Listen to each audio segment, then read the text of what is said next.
बंगाल समस्या आज कश्मीर की समस्या से भी गंभीर बनी हुई है और इसके लिए ममता बनर्जी से ज़्यादा पूर्ववर्ती कांग्रेस सरकार जो देश में थी वो जिम्मा रही है।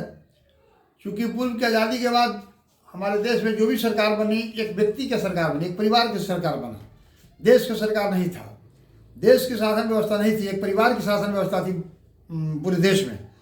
और वे परिवार दो चार राज्यों को, बिहार, मध्य प्रदेश, यूपी, झारखंड वगैरह दो चार राज्यों को मिला करके एक समुचित एमपी की व्यवस्था कर लिया करती थी और वो सरकार बना करके दिल्ली में राज करना, सुख भोगना उद्देश्य था।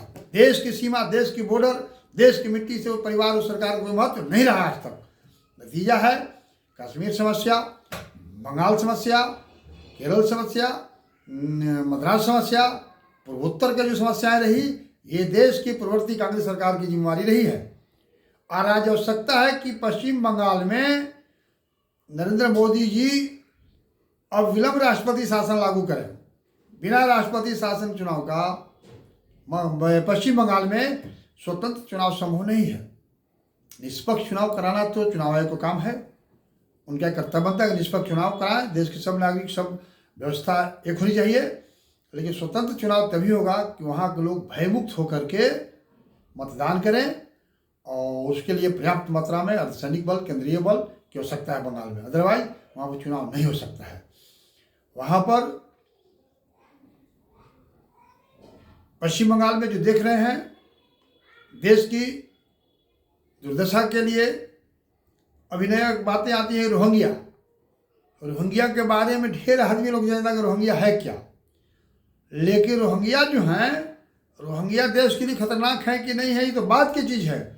उससे ज़्यादा हमारे देश के ढोंगिया समाजवादी खतरनाक है देश के लिए। ये करते हैं पारिवारिकवाद, परिवार के लिए कल्याण की बात करते हैं और धर्मनिरपेक्ष सेकुलर और समाजवाद की बात करते हैं। तो मैं तो चाहूँगा सरकार से कि ये रोहिंग्या से पहले ढोंगिया समाजवादियों से निपटे। ढोंगिया समाजवादी का अस्तित्व जब तक खत्म नहीं होगा तब तक देश में अमन चैन नहीं होगा।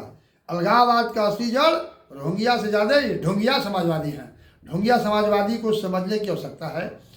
आज देखिए, जो परिवारवाद करते हैं, पत्नीवाद करते हैं, पुत्रवाद करते हैं, वो मनाएंगे अम्बेडकर जी की जयंती, वो मनाएंगे लोहिया जी की जयंती, वो मनाएंगे कर्पूरी जी की जयंती।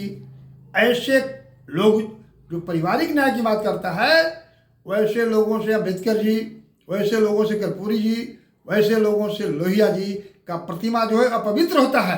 पत्नी और परिवारवाद करने वाले को रोकना चाहिए कि अम्बेडकर जी की मूर्ति पर, जिन्होंने समाज के लिए कुर्बान दिया, समाज के लिए बलिदान दिया, जिन्होंने समाज के लिए संघर्ष किया, वैसे व्यक्ति के चित्र पर अगर ढोंगिया समाजवादी, ढोंगिया परिवारवादी, पत्नीवाद, मेहरारूवाद और पुत्रवाद करने वाले लोग अगर माला चढ़ाते हैं तो ये घोर अपराध है। वो प्रतिमा अपवित्र होता है मेरे समझ से।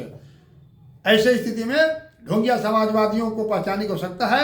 और जब तक ढोंगिया समाजवादी का राजनीति समाप्त नहीं होगा देश में, देश से अराजकता समाप्त होने वाली नहीं है।